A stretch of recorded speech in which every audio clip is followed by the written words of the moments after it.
Bismillahirrahmanirrahim. Halo, assalamualaikum warahmatullahi wabarakatuh. Perkenalkan, nama saya Dwi Rahmawati, NIM 4512420006 dari jurusan IPA Terpadu, Prodi Ilmu Lingkungan. Nah, di sini kita akan melakukan praktikum secara virtual dengan menggunakan aplikasi PET atau ini bacanya apa ya? PHET. Nah, tentang yang pertama, kegiatan pertama yaitu menyetarakan suatu reaksi kimia atau balancing chemical equation. Nah, di sini kita menggunakan aplikasi. Oke. Dan kita akan menggunakan fitur ini, balancing skill, untuk mempermudah kita untuk bisa mengetahui seimbang atau tidaknya. Nah, yang pertama adalah kita akan membuat amonia. Nah, di sini sudah ada unsur molekuler yang untuk menyusun NH3 ada N2, H2, dan untuk hasilnya adalah NH3 atau amonia. Nah, tugas kita di sini adalah untuk mengisi koefisien-koefisien yang masih kosong, masih 0 di sini. Nah, bisa kita lihat agar menjadi reaksi yang setara atau tidak bersisa.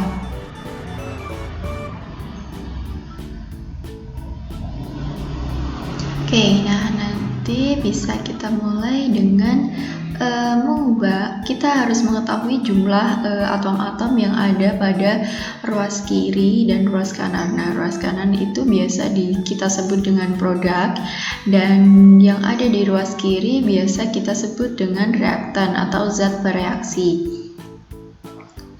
Nah, untuk itu kita akan membuat atau mencari koefisien-koefisien nanti agar jumlah atom-atom pada persamaan reaksi ini sejajar atau setara. Nah, di kiri ada 2N2, maka kita harus mengubah N di kanan itu menjadi 2. Nah, kita harus menambahkan koefisien 2 di sini. Dan itu menyebabkan H di ruas kanan akan berubah jumlah atomnya, koefisien dikali indeks 2 kali 3 sama dengan 6. Jadi pada ruas kanan terdapat 6H, dan pada ruas kiri hanya terdapat 2H. Maka kita akan mengubah koefisiennya dengan cara rumus jumlah atom dibagi dengan indeks. Nah, jumlah atom yang kita butuhkan H itu ada 6. Nah, kita akan dibagi indeks H-nya yaitu 2. 3 bagi 2 sama dengan 6 bagi 2 sama dengan 3. Nah, bisa kita lihat H-nya sudah seimbang. Kanan ada 6H dan kiri ada 6H. Nah, kita tinggal menyetarakan jumlah N-nya. Karena di kanan ada 2N, maka di kiri harus ada 2N. Nah, di sini sudah terdapat indeks 2, maka N-nya 2. Maka koefisiennya kita tinggal menambahkan 1, dan bisa kita lihat reaksinya sudah setara. Dan penggunaan cara ini bisa kita gunakan pada pemisahan air dan pembakaran metana pada percobaan selanjutnya. Nah, ini untuk pemisahan air, dan yang ini pembakaran metana. Dan kita langsung saja mencoba pada pemisahan air. Maka yang terpenting di sini adalah kita harus mengetahui jumlah jumlah unsur molekuler yang ada pada masing-masing reaksi. Nah, jumlah molekuler pada unsur molekuler atau atom pada ruas kanan dan ruas kiri pada produk dan reaktan itu harus sama, maka yang bisa kita ubah adalah koefisiennya. Jadi pada percobaan balancing chemical equation ini kita hanya memvariasikan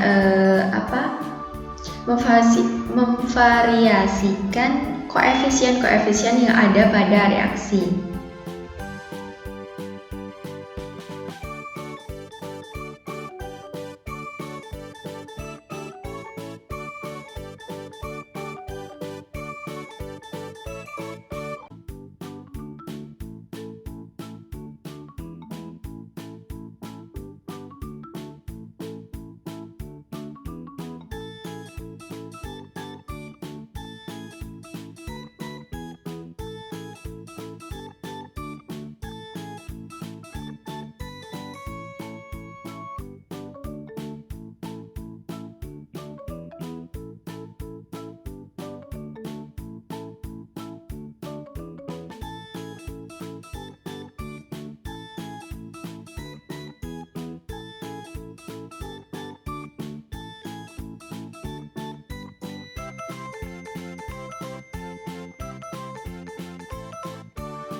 Maka setelah kita mengetahui cara menentukan koefisien agar kedua ruas mempunyai jumlah atom molekuler atau unsur molekuler yang sama, maka selanjutnya kita akan menuju ke praktikum menentukan produk, reaktan, dan zat sisa pada sesi kegiatan kedua dengan menggunakan fitur PET juga yang bernama reaktan, product, and leftovers.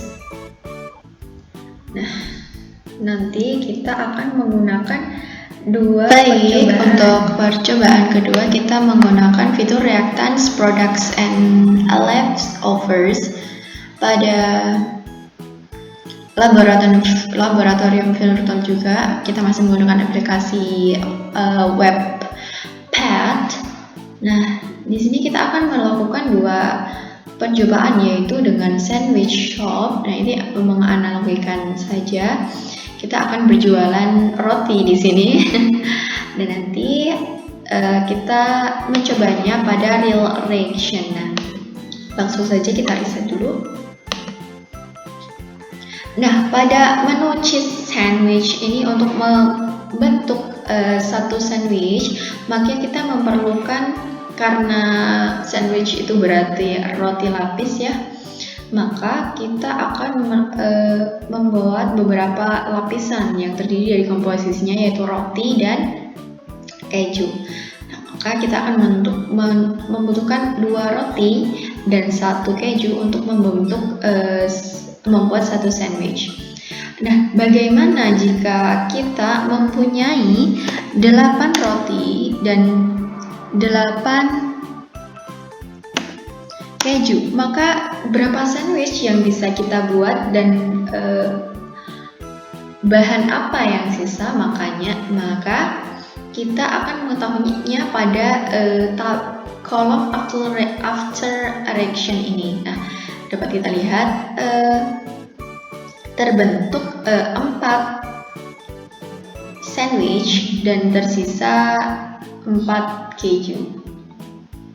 Nah, mengapa demikian? Karena mula-mulanya kita mempunyai roti kita sebut dengan R ya, dan keju kita sebut dengan K.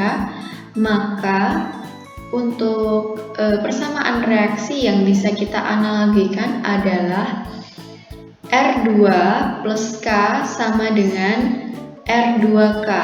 Maka di sini mula-mulanya kita mempunyai 8R plus 8K. Maka akan menghasilkan 4R2K dengan sisa 4K. Nah, nanti akan kita bahas pada pembahasan di laporan praktikum. Nah, untuk yang kedua adalah kita menggunakan meat and cheese sandwich. Nah, kita akan membuat roti lapis yang berisi dengan keju dan daging. Nah, sama seperti tadi, maka yang kita butuhkan adalah 2 roti, 1 daging, dan satu keju, maka akan didapat sandwich secara utuh seperti ini. Dan jika kita mempunyai 5 roti, 3 daging, dan 3 keju, maka kita akan mendapatkan produk yaitu 2 sandwich dan sisanya 1 roti, 1 daging, dan 1 keju, karena ini tidak mampu atau tidak cukup untuk membuat 1 sandwich. Maka bisa ditulis untuk reaksinya, analoginya yaitu R2 plus D plus K sama dengan R2DK. Nah, untuk reaksi mula-mulanya itu 5R